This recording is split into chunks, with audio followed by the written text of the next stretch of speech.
Alright, Joel, a while back I asked you which generals you will hate out of the game immediately, and boy did you all have something to say. I will say though, some of these will come as a surprise, some of these will not. It's just, let's just get into it. Dom Rock says that his play group hates out Urza, which is not that surprising, seeing as how Urza is a base level 8. Now, Urza, for those who don't know, does quite a bit. When it comes into the battlefield, it creates a 0/0 colorless construct creature with this creature gets +1/+1 for each artifact you control.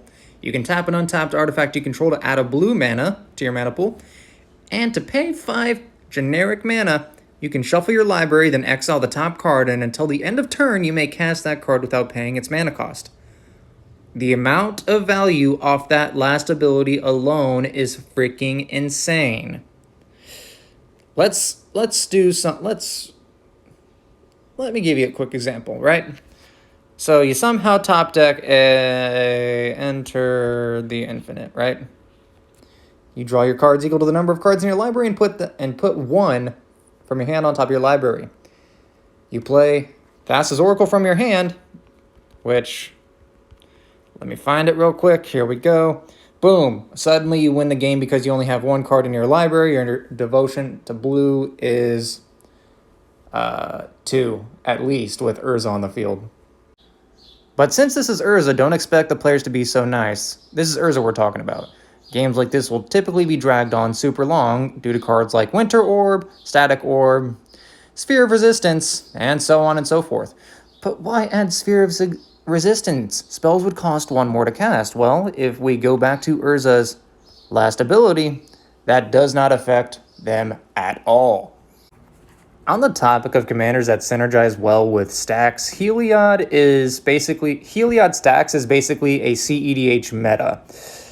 And while some of y'all might be wondering, why not put Avacyn on the list in Armageddon? Well, Avacyn costs 8. You're going to be running like 40 lands and like 13 mana rocks just so you can finally play an 8-drop commander in mono white, which is why I'm not going to include her on the list.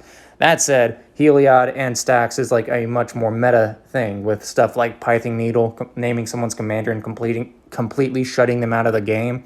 Deafening Silence, limiting the amount of spells players can cast each turn, and Archon of Emeria, basically doing the exact same thing as Deafening Silence, just there for redundancy. Mono white, you're only really going to be able to cast 1 spell each turn.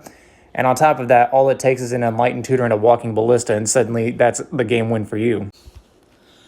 Coming up next, we have Negela, suggested by Justin Havoc. The main thing here is, for Woober, you can basically have an additional combat phase and activate this only during combat. However, you can activate this any amount of times in 1 turn. So basically, with 5 warriors on the board, you can go infinite with something like a Derevi or a Nature's Will, because Derevi, if you have 5 warriors dealing combat damage, you have 5 Derevi triggers, something like a command tower on the field, tap and untap that 5 times to generate Wooburg, additional combat step. Nature's Will, your lands will untap during combat, and you're able to tap those lands again for an additional combat phase. Just a little bit of redundancy there. Stuff like Chromatic Lantern, if you don't have all 5 colors on the board. Aggravated Assault, even if you can activate this in your second main phase, but you don't even need all 5 colors on the board. It's just 2 red, 3 colorless. Next thing you know, you're infinite. It's one of those commanders that, while they don't combo off, they do at the same time because it's through combat. Does that make sense? Up next, we have Centripet, suggested by a guy probably named Mike. And oh my gosh, where do I begin with this? For those who don't know, this is just painful to talk about. At the beginning of your upkeep, you choose target opponent. This turn, that player can't cast spells or activate abilities and plays with their hand revealed. You may play lands and cast spells from that player's hand this turn. Where do I begin? Well, first off, let me just say, this takes Jund control to a completely different level. This basically just says, you pick target player, you play what that player has the entire game until they're dead, right? Oh my gosh, this is painful. Where do I begin? Cards like Telepathy let you know who you want to pick in advance, and it's an enchantment too, so, that's gonna stick around for a while. Because, oh yeah, look at that, Gataxian Probe. This is painful. You don't even need to pay a blue mana to activate it. It's 2 life. You can just pay 2 life, and that's like nothing in Commander. You know what I mean? It's, again, it's redundancy in a control deck. Oh my gosh. And because it's in white and blue, you can basically go with a Pillow Fort type scenario and play a Ghostly Prisoner Propaganda, making it all the more harder to hate said player out of the game. Oh, this one is just painful. Up next, we have Kenreth the Returned King, suggested by Peach Badme. Now, looking him over, I couldn't see how it would be one to be hated out, unless we're looking at that very last ability, which would be to put target creature from a graveyard onto the battlefield under its owner's control. And, well, basically here's how I can see that getting a little out of hand, as you have something like a Seaborn Muse to get the most activations out of some in one turn. Untap all permanents during each player's untap step. I'm sure everyone's familiar with that. And then basically just activate, put like a bunch of counters on a creature, gain a bunch of life, draw cards, whatever you need to do using the Seaborn Muse's ability. Or say someone is coming after you because, I don't know, you have a heavy control state on the board. Well, then guess what? You can return a Spore Frog to the battlefield and sack him at instant speed, It can be very board locky at one point. One thing that you could also do with Kenrith is is a little bit of stacks with something like a Deafening Silence. If you're going to be playing heavily into creatures, you might as well throw down one of these because you're not really casting creature spells. You're not casting them. They are coming into the battlefield from an ability. The same could be said with Archon of Emeria. You can do exactly that same thing and activate Kenrith as many times as you want, Or one of the things that I would just find absolutely hilarious to do would be just throw down an Ulamog, and then say he gets board wiped or someone Toxic Deluges you, Guess what? You can let him hit the graveyard, and before that ability resolves, just pay 5 and boop, put him back onto the battlefield. Just some stupid interaction. Up next, we have Valoro Ageless Aesthetic, suggested by Anthony Malelo 2. Who doesn't know Aloro? At the beginning of your upkeep, you gain 2 life. Whenever you gain life, you may pay 1. If you do, draw a card, and each opponent loses 1 life. And then at the beginning of your upkeep, if Aloro is in the command zone, you gain 2 life. To put it the way one of my friends put it, Eminence before Eminence was even a thing. Aloro is stupidly broken. Like, cards that would definitely paint a target on your back in this deck are All Hamlet's Archive when you gain life, twice that much life.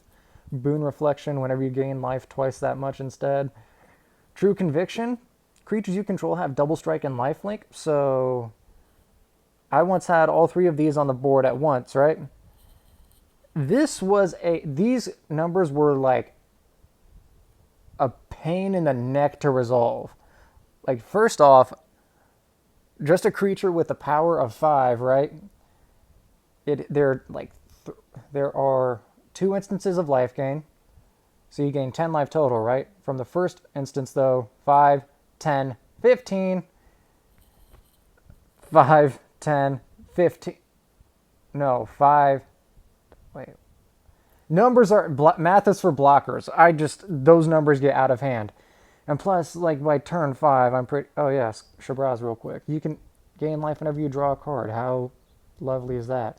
And of course, by turn 5, you're able to Aetherflux someone, which, oh my gosh. Up next, we have Baral, Chief of Compliance, suggested by Requiem 303. Baral says instants and sorcery spells you cast cost 1 less, and whenever a spell or ability you control counters a spell, you may draw a card. If you do, discard a card. What my takeaway here is Baral is a heavy, and I mean heavy, control commander. Stuff like Cryptic Command, countering a target spell, returning a permanent, tapping all creatures, or just even drawing a card. Again, drawing cards from his counter command. So you can just choose counter spell, counter the spell and draw a card. Oh my gosh. Oh man, Sublime Epiphany, again, counter the spell, and then just draw a card. Rewind, counter target spell, untap up to 4 lands. With Baral on the field, it costs 3, so you're netting a mana each time you cast those spells. Same with Unwind. Heavy control deck, I can see why it would always be hated out of the game. Up next, we have Narsa, Enlightened Master.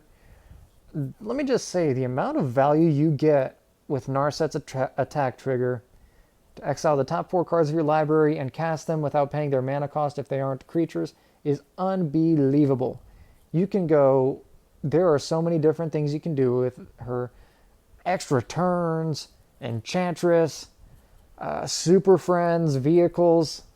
If you want to get silly, vehicles, that is. You can throw down an Armageddon and slow down your opponents. Oh my, just the amount of value. You can't not hate Narset out of a game. The only time you shouldn't is if you're playing up against Urza. Even then, though, I'm a little conflicted on who has the most value. More than likely, it's Narset, though. Lastly, we have some that were actually suggested by myself. And believe it or not, I have a few. It would be any of these dickheads. Like, really? Oh my gosh. Let me tell you, even as a Voltron deck, they are stupidly broken. It's colorless, yeah. While it is creativity is needed. What? No. I would rather, oh no, freaking annihilate, oh no. I can't, And then, of course, you've always got that one player who goes Eldrazi tribal and then throws down something, I don't know, like a Blightsteel Colossus, maybe? Yeah. I'm getting flashbacks to all the colorless matches I've had. No. Anyway, that was 10 generals my followers suggested, or were just straight up told me that they will always hate out of a game. Oh, that last one is still getting me. Well, thank y'all for watching. I hopefully earned a like, maybe a subscribe. I don't know. It's up to you. It doesn't matter to me. You do you. Yeah. I hope to see y'all next time, though. Peace.